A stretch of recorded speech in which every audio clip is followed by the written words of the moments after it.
Hello, I'm Earl Weinberg, and this is Book Circle Presents The Cavalry Cycle. This time we're going to continue our reading of 30 Toes Short. By now they were well past the prow of the Bethos, approaching a cluster of low buildings and more elaborate docks that appeared to have something to do with fishing. Joachim clattered down a stretch of boardwalk through a waist-high gateway, elbow-high at the foreleg for the stallions, and down some steps to a pier. There were a number of suitcase-sized boxes mounted on the pilings with names stenciled on them. Lockers, apparently. "There's his berth," Joachim said, pointing to a locker labeled Morley, "but it looks like nobody's here." He glanced at the surrounding docks. "Lots of fishing boats are out now. That'll be it. They'll be back late tonight." The evening was yellowing. The clouds from the edge storm looked like smoke, and the rainbows were rich in gold and ruby colors. Buckjack looked at the row of lockers, each with an owner now deep in the red glinting water. Without wanting to, he thought of grave markers for those lost at sea. His flanks shivered as he shooed the thought away. "We'll come back in the morning," he said. All he had wanted to do was look up Harry Morley, see if things were better for him, and let him know his old neighbors had not forgotten him. That was still all he wanted to do, but now Carlin seemed to be taking an interest. They crossed the road again and thanked Joachim, who smiled, waved, and galloped off. "Late for supper?" Buckjack wondered. "Gallopin's fun," Carlin countered. He should know. He was fastest in class, and his track accomplishments were clearly his favorite thing about his new life. "That looks fun, too." He pointed 2 doors down, where light and chatter spilled out of the open doorway of a tavern. "Thirsty?" "It was a hot march," Buckjack admitted. "Let's see if we can squeeze in." This establishment called itself the Cheese Buoy. The shingle hanging outside showed a particularly cheerful rat perched on an orange-yellow lobster float with bite marks in it. Buckjack needn't have worried about squeezing in. It wasn't as spacious as the Bow and Sabre back in Upham, but it did accommodate many species. The main hall was rather barn-like, plank-floored with wooden rafters. On the left wall was a long bar fitted with modern conveniences, including a TV running subtitled sports. Around on the right must be a piano, because the music came drifting out, dancing through the chatter. In the middle, the floor was filled with a variety of furniture and an even greater variety of people.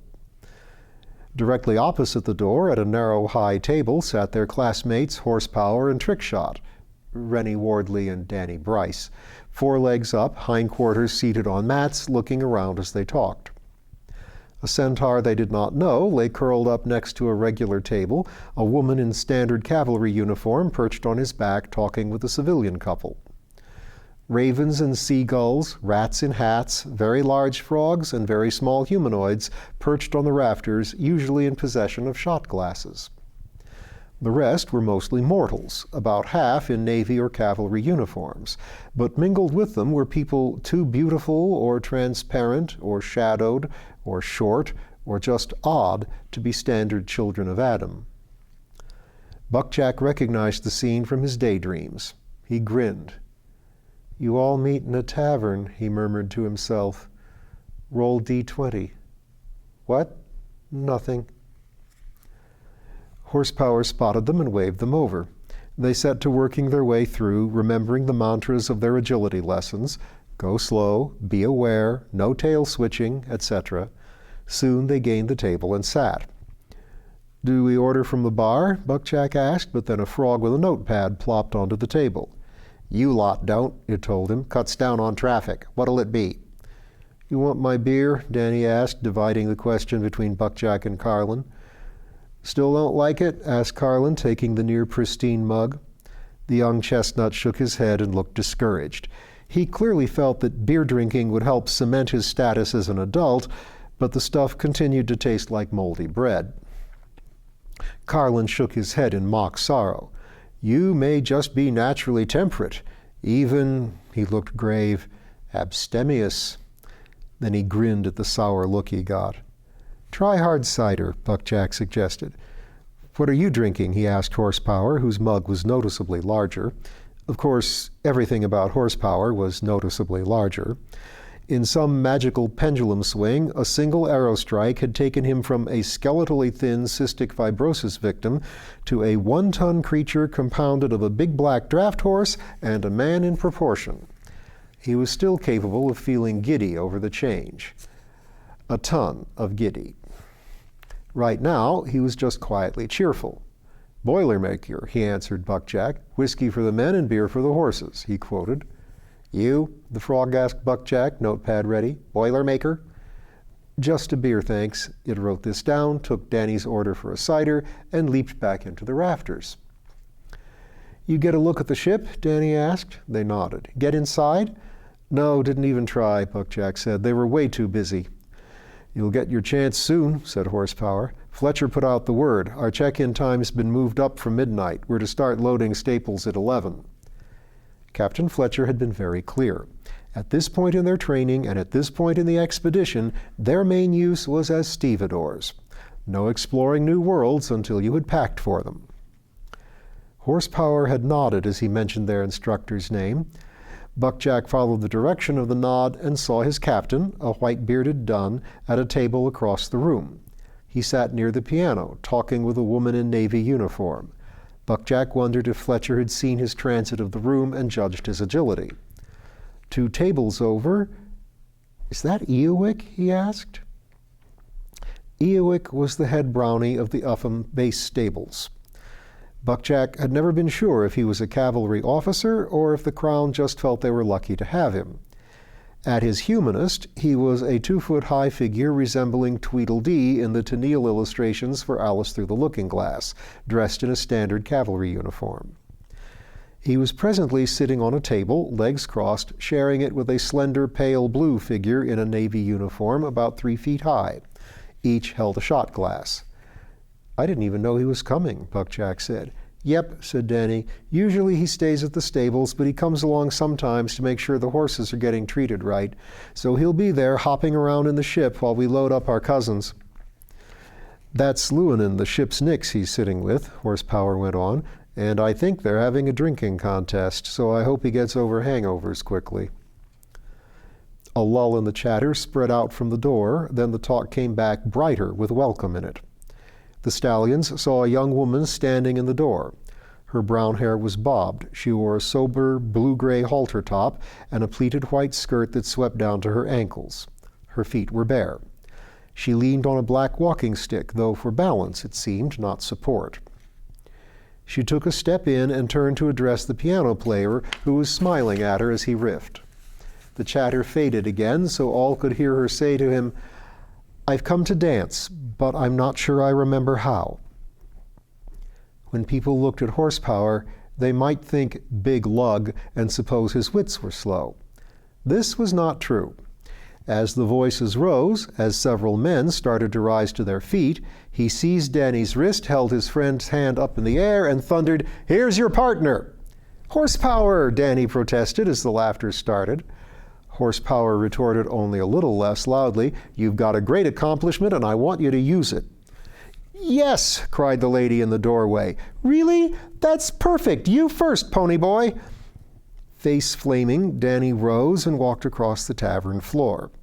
Physically, if not socially, it was easier than before because people made way for him while the pianist broke into "I got the horse right here" from Guys and Dolls. "She's not shy," Carlin remarked. "I think," said Buckjack, who had been studying her face, "that she'd already decided to be brave and she isn't going to back down now." "Is she Navy, do you think?" asked Horsepower. "Her top looks like their swim gear." Their frog dropped down from the rafters, one arm wrapped around a mug, the other around a bottle. A second frog with a similar load dropped down behind it. "She's a mermaid," it told them. It set the items down at Danny's empty place while the other amphibian served Buckjack. "That's Jenny I. Navino, Navy mermaid. Got a shore leave belt 3-4 months ago." The stallions noted the belt of her skirt, made of overlapping discs of mother of pearl. "Suppose she's been practicing with it, wants to try it out now.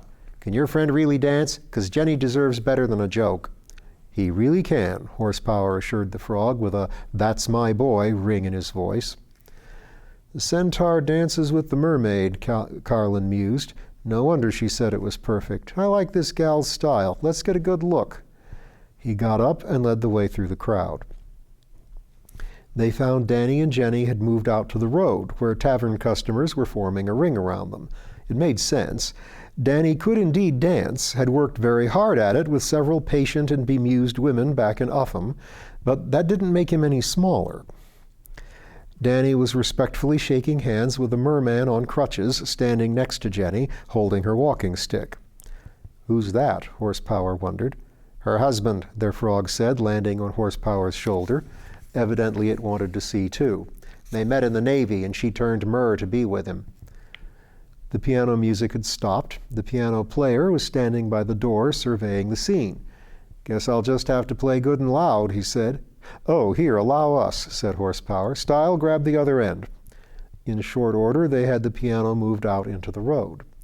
The pianist brought out his stool, sat down, and asked what they wanted. Danny explained that he only knew the waltz, unless Jenny wanted to do line or square dancing. Jenny said she too only knew the waltz. The pianist struck up Blue Danube, and the dance began. There was more than a foot of difference in their heights, but Danny was well used to bending for his partner. Soon they were revolving smoothly. Why isn't she dancing with her husband? Carlin asked Buckjack softly. Couldn't somebody lend him a belt for tonight? Shore-leaf belts can't be traded around like that, he answered. Buckjack's source of knowledge was his father, a trader in arcane goods. They have to be tailored to the individual mer, probably because each one is a different species of fish, just about. The pianist shifted to the Waltz of the Flowers from the Nutcracker and brought the tempo up a bit. She's barefoot, Carlin observed. If Trickshot steps on her toes with those foot rocks of his, will it hurt?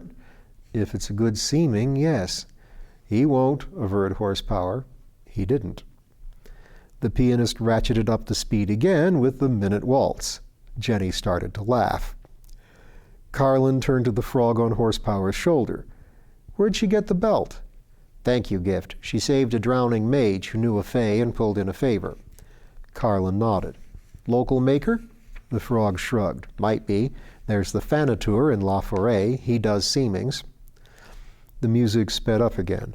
Nice, observed Horsepower. The Cavalry polka française, about 4 times regular tempo. Can Danny polka? Buckjack asked. Horsepower shrugged. He can dance fast.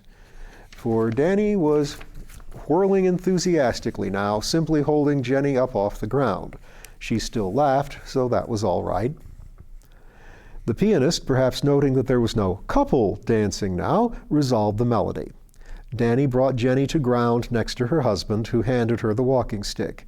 Danny extended a foreleg and bowed. Jenny curtsied and could be seen to be saying her thanks. Danny was incapable of melting into the crowd, but he backed away and let others close in. Jenny caught her breath, conferred with her husband, and started looking around for the next partner.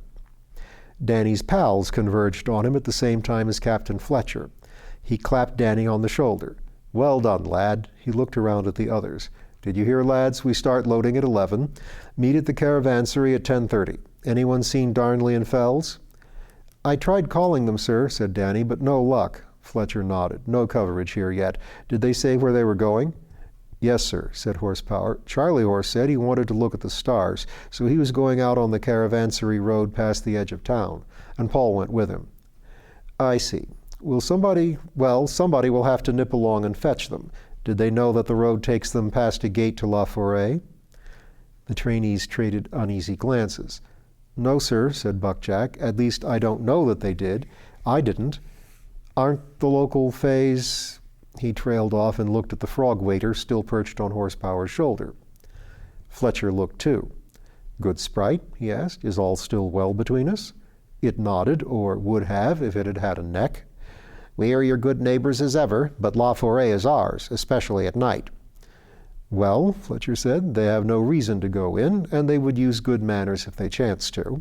No problems, then. It turned to aim for launch. Return and we return, it said politely.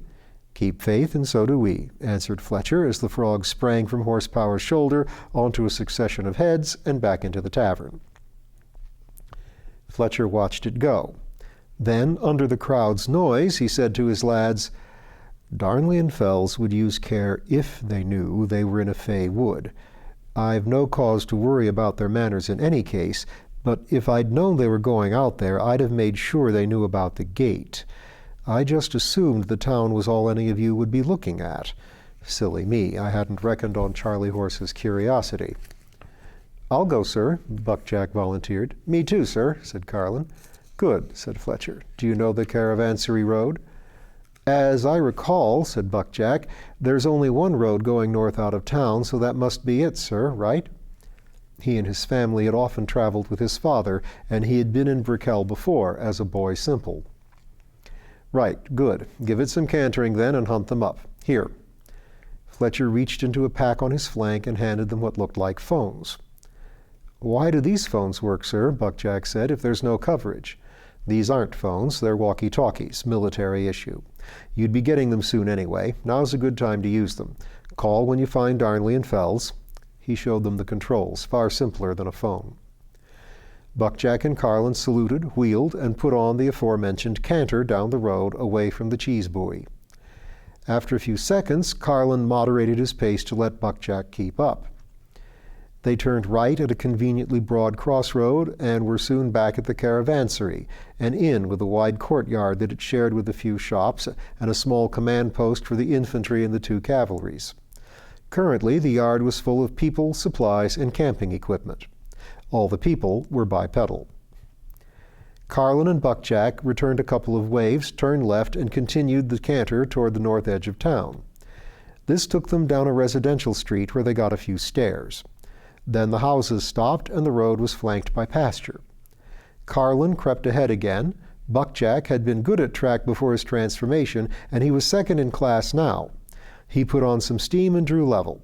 He tried not to pant loudly, then gave it up as mere vanity. "Gallop a bit?" asked Carlin, as if offering a treat. At least he sounded a bit short of breath. Vanity.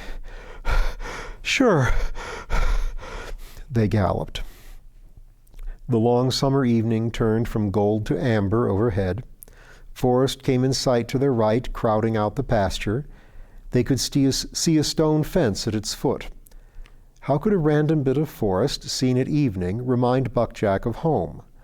Perhaps because he knew that it, like the wood behind his backyard on Oakwood Street, was a fey wood.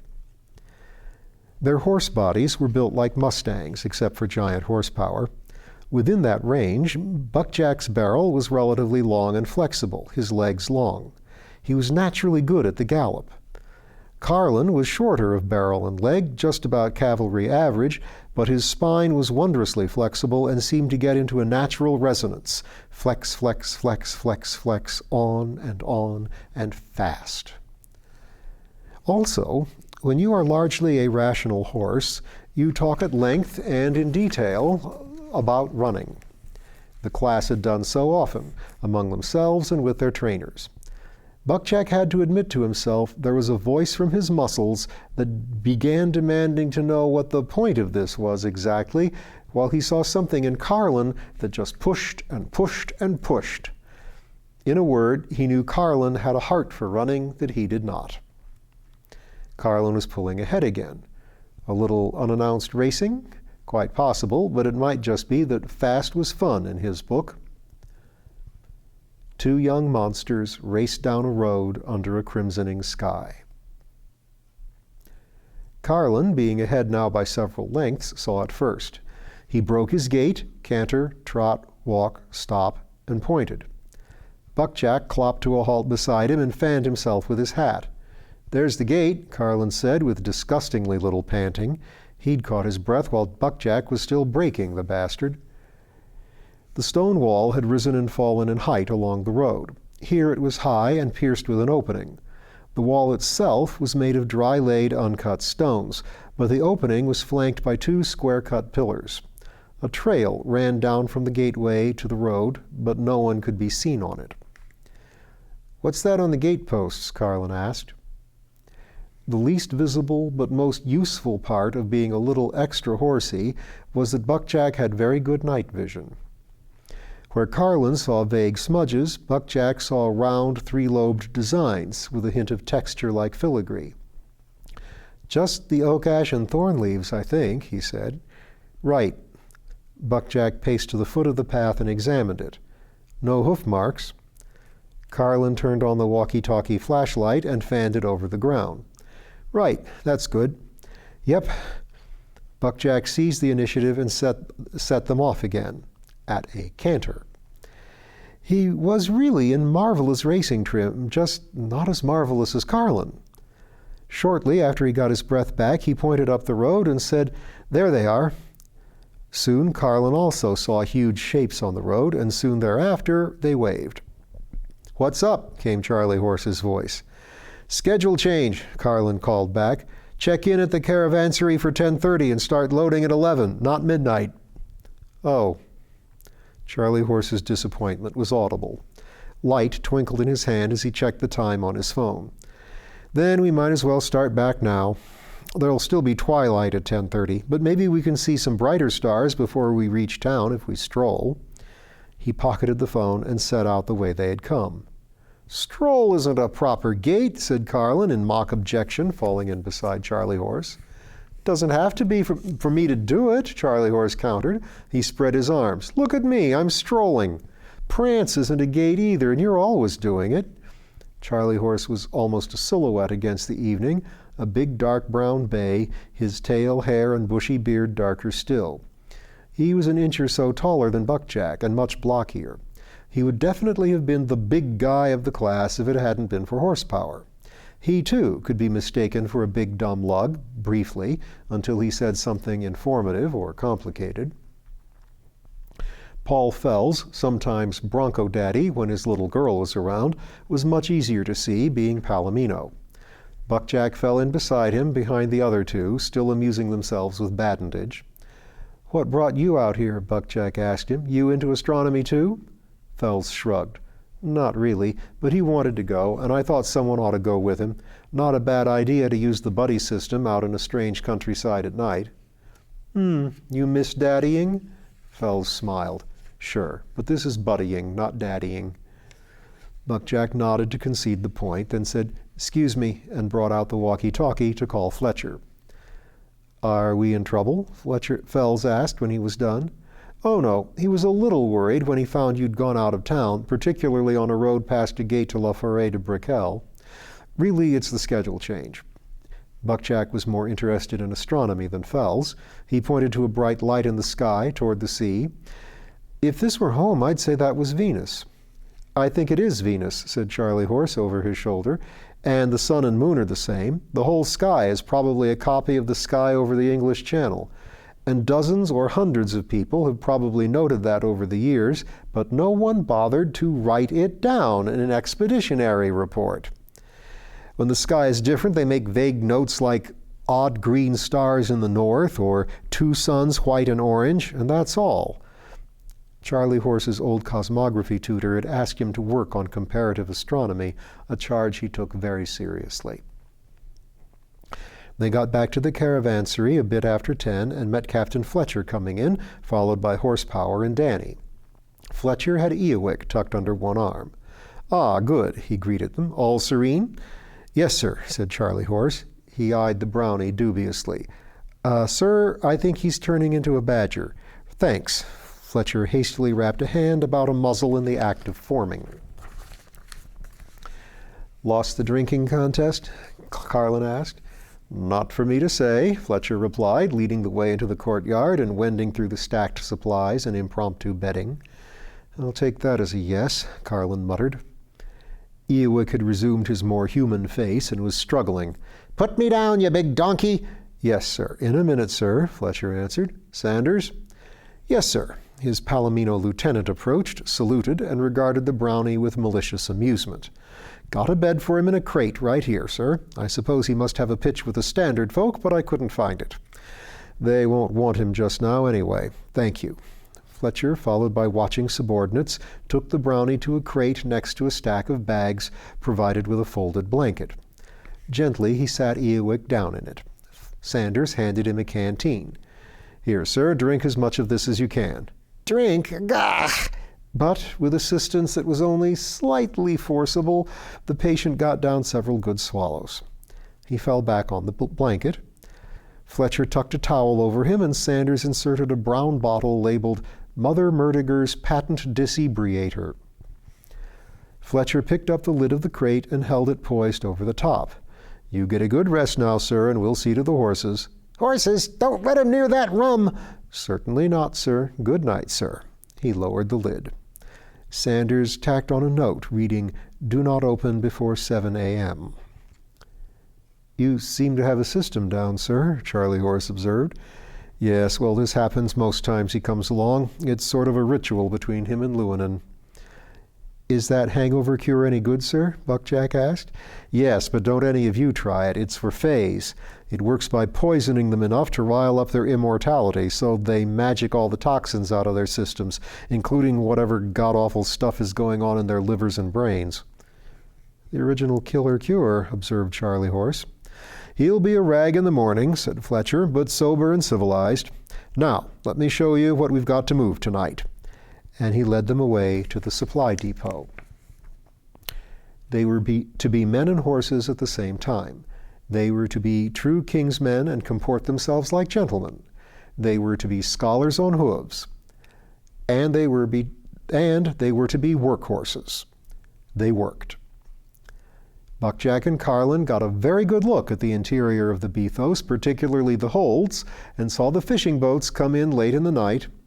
Charlie Horse got a good look at the night sky after all, staring west where the edge storm glittered faintly, picking out constellations as he waited in line on a cargo gangway, a quarter-ton of staples on his back and another 200 pounds in 2 sacks on his shoulders.